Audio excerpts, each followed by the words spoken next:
Всем привет! Вы на канале BailBlog. Ну что же, 2022 год уже настал, и администрация проекта рассказала нам немного про планы, какие будут в 2022 году.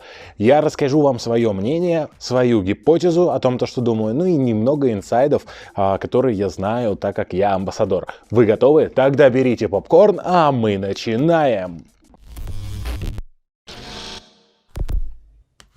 На медиуме от Sorare выпустили большую статью, вы ее можете найти в Дискорде, в официальных новостях, в анонсах. Они там рассказали, подвели итоги 2021 года и что будет в 2022 году. Поэтому смотрите следующее видео, и там я расскажу об итогах. Ну а сейчас о том, что будет в 2022 году. Первый пункт — это, конечно же, новые лиги и новые клубы. В Sorare еще не все клубы введены. Мы с вами прекрасно знаем то, что есть такие лиги, которые считаются оптой, но нету их, к сожалению, в Sorare. Но скоро будет отдельные лиги, еще больше лиг в Челленджере. Добавятся некоторые клубы из Чемпион Лиг, если они еще к нам, конечно, не добавлены, но это все будет впереди. Ну и, конечно же, будет покрытие новых лиг, которые как раз-таки вторые дивизионы. Если у вас средства позволяют, да, там хранить долгосрок, возможно, это будет в конце года, или же перенесется старт на следующие года, то есть игроки, клубы, которые так или иначе вылетели во вторые топовые чемпионаты. Да, и это мы берем вторую Бундеслигу, там серию Б и другие лиги топ чемпионатов, да. ФНЛ, конечно, топ, но пока что, к сожалению, не дотягивает до топ-20 чемпионатов, как хотели сделать Sorare. То есть уже небольшая такая пасхалка была при добавлении нового клуба из серии Б итальянской, и там клуб добавился. Все зачем его добавили, но вот, скорее всего, скоро разгадка будет заключаться именно в этом. То есть кто уже смекнул об этом, те уже закупились игроками, а кто не смекнул, то те как раз-таки задавали вопросы. И это будет на самом деле рентабельно, если вы хотите на трансферном рынке заработать. Почему это будет рентабельно? Да потому что сейчас эти игроки никому не нужны, они с красным крестиком, вы их покупаете и будут они играть. Да, то есть, ну, в принципе, неплохо. И как раз-таки введен чемпионат Испании, да, полностью введена Бундеслига. И, кстати, была анонсирована вторая Бундеслига. Поэтому в 2022 году, я думаю, можно ожидать будет того, что новые клубы будут добавлены именно из вторых дивизионов. Да, то есть, возможно, добавится там чемпионат Греции и подобные чемпионаты, что, в принципе, тоже неплохо, потому что опта считает чемпионат Греции, но, к сожалению, пока греческих клубов нет. А в Греции играют очень много хороших, интересных игроков, которые можно себе прикупить.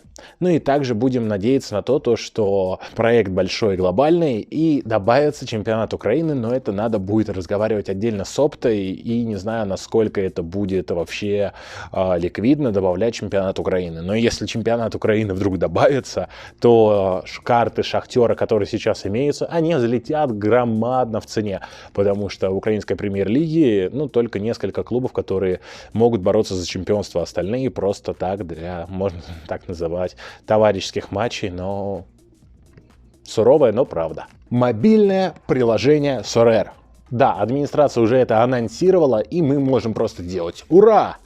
Почему? Потому что почти все менеджеры играют с телефона. Так или иначе, они заходят с телефона в Sorare. Когда выпустил обновление Sorare Date о том, что они выпустили мобильное приложение, то мы все сказали: вау, круто, ура, наконец-то. Лично я сам пользуюсь приложением, потому что это гораздо удобнее, если я смотрю составы. Да, это не весь спектр фич, который есть в дате, но они реально как бы помогают, да, то есть я зашел в приложение. Во-первых, я не должен разлогиниваться, да, то есть за меня сайт не разлогинивается, я в приложение зашел один раз, перезаходить в него не надо, зашел, обновил свои составы, посмотрел, кто как играет, и прошедшие матчи тоже посмотрел статистику, вау, круто.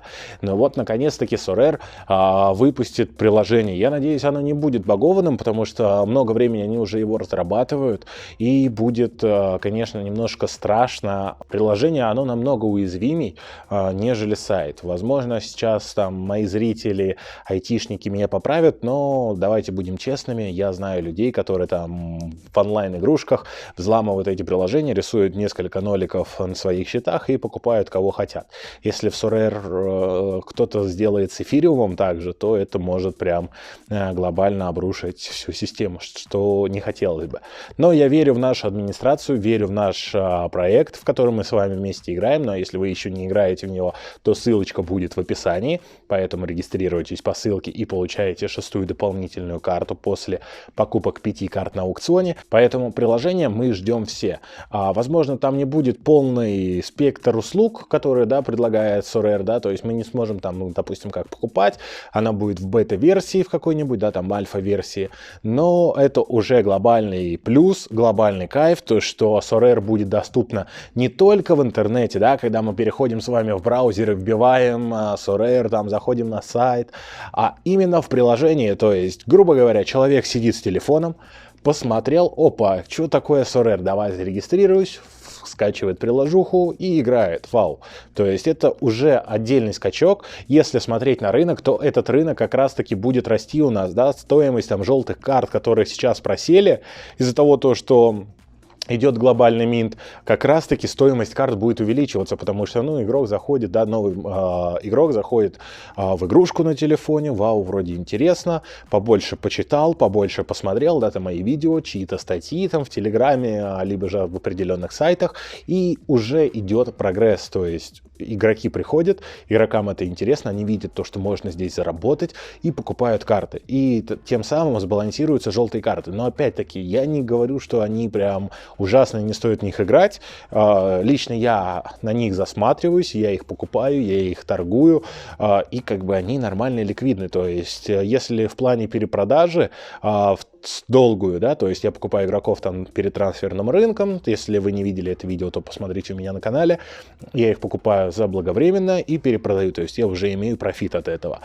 Желтые карты продать с наценкой легче, чем нежели те же красные. Если я желтый ставлю там маржу себе 50-60%, то я продаю красные же, это уже более тяжелее продать с такой маржой, но зато и прибыль больше. Улучшенный игровой интерфейс. Это прям большой-большой шаг в сферу будущего и будущего маркетинга, чтобы человеку было проще адаптироваться в Sorare.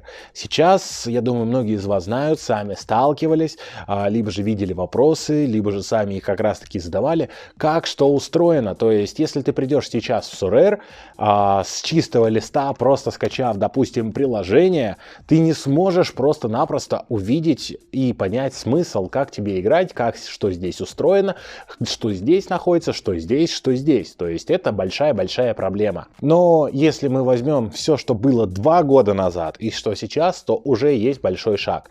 И как раз таки я видел некоторые наброски администрации по улучшению игрового интерфейса, и он будет реально намного лучше. Если сказать вкратце, что будет, то это прям видно, что какие команды мы собрали, как выбрать клуб, да, то есть и у нас прям по клубам, по там стартовой нашей странице, кто играет, будет прям, грубо говоря, поле футбольное, да, и мы будем выбирать туда игроков, будут также советы какие-то и многое-многое-многое еще, прям в деталях я не знаю, я знаю то, что это будет, видел небольшие наброски, да, там примерные, но они тоже будут меняться, потому что собирается обратная связь по этим наброскам и намного больше улучшается.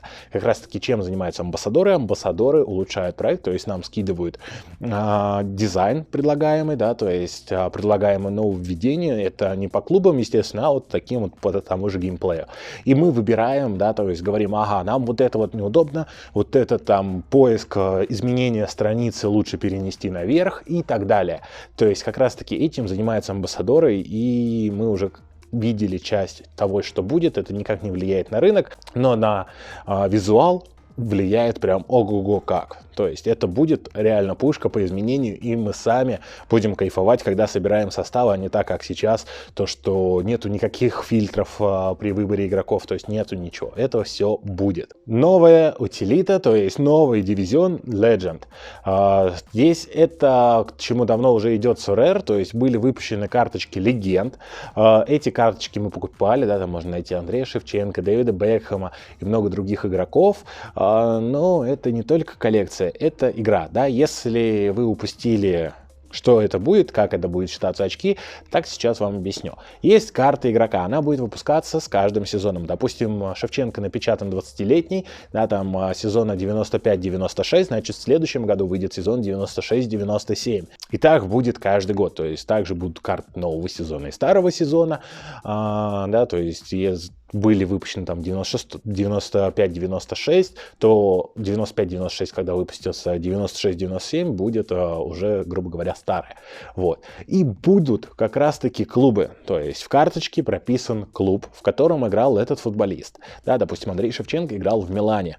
И значит, на позиции нападающего. Следовательно, Андрей Шевченко наберет наибольший балл, который набрали нападающие Милана в эту игровую неделю. То есть это на самом деле круто, это, можно сказать, немного по-богатому, но это дополнительный дивизион, в котором можно будет выиграть карты, которые будут также стоить денег.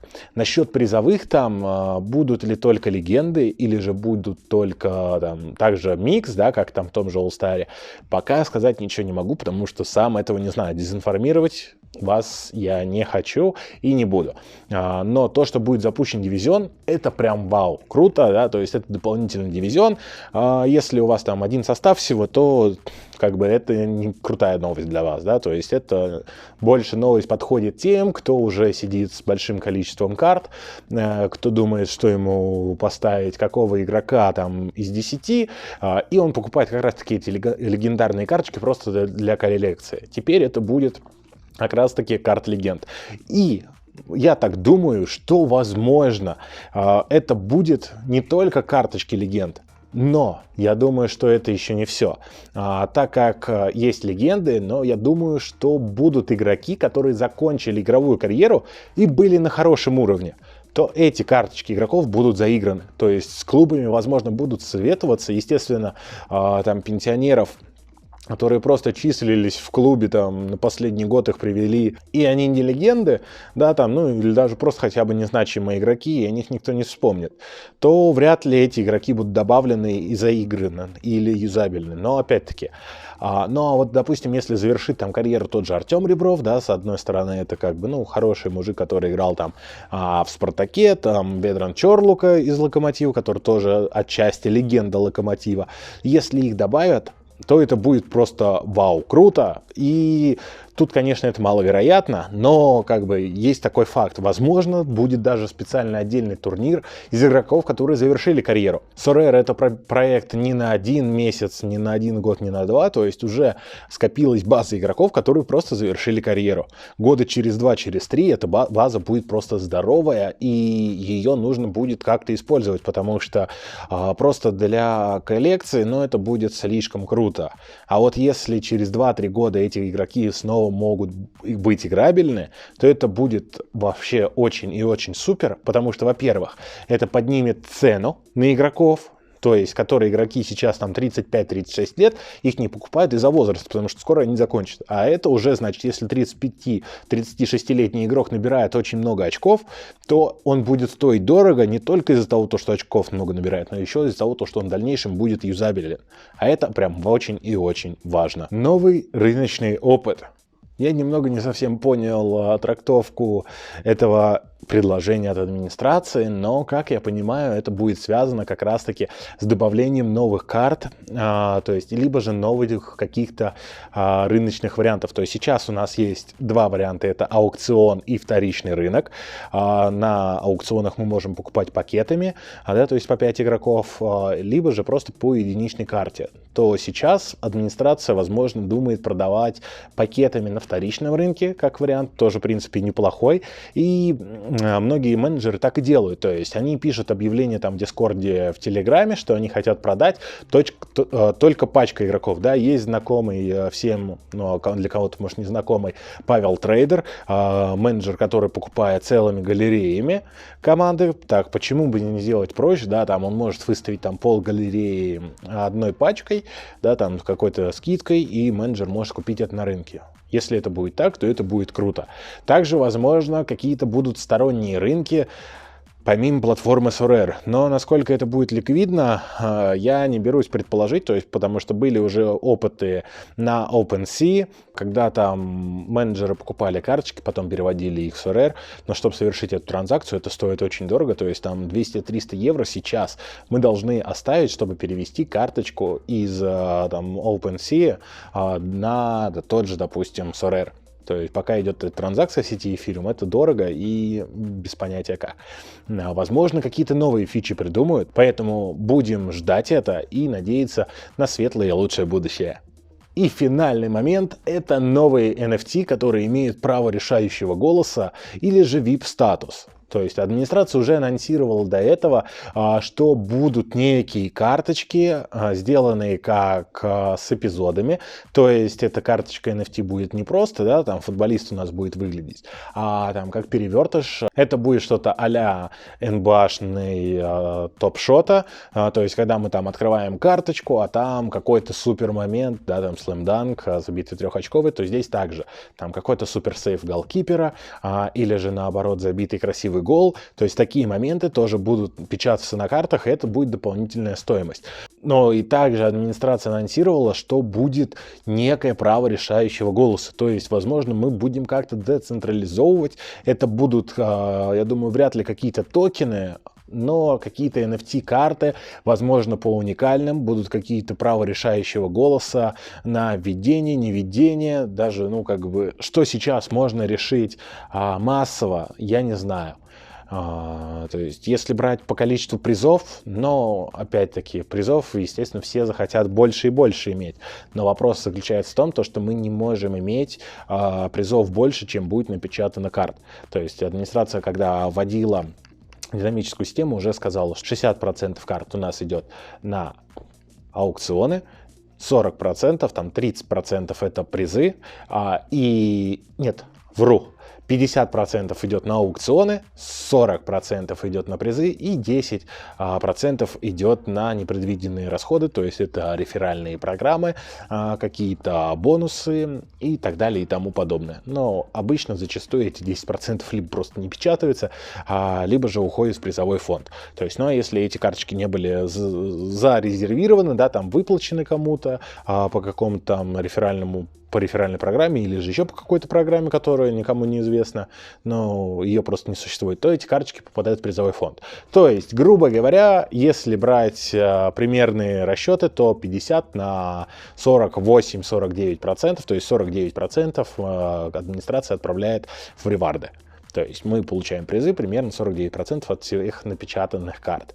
Поэтому больше этого мы получить, к сожалению, не можем. То есть нужно расширить количество лиг, тогда будет большее количество призов.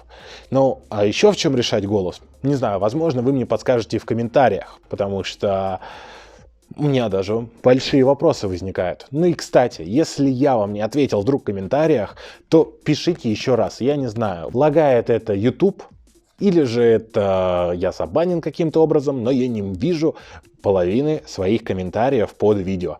YouTube их считает подозрительными и удаляет, либо же их скрывает. То есть, если я вам не ответил, то обязательно продублируйте свой вопрос или свой комментарий, чтобы я его обязательно увидел. Не забывайте поставить лайк этому видео, подписаться на канал и, конечно же, играть в удовольствие. Пока!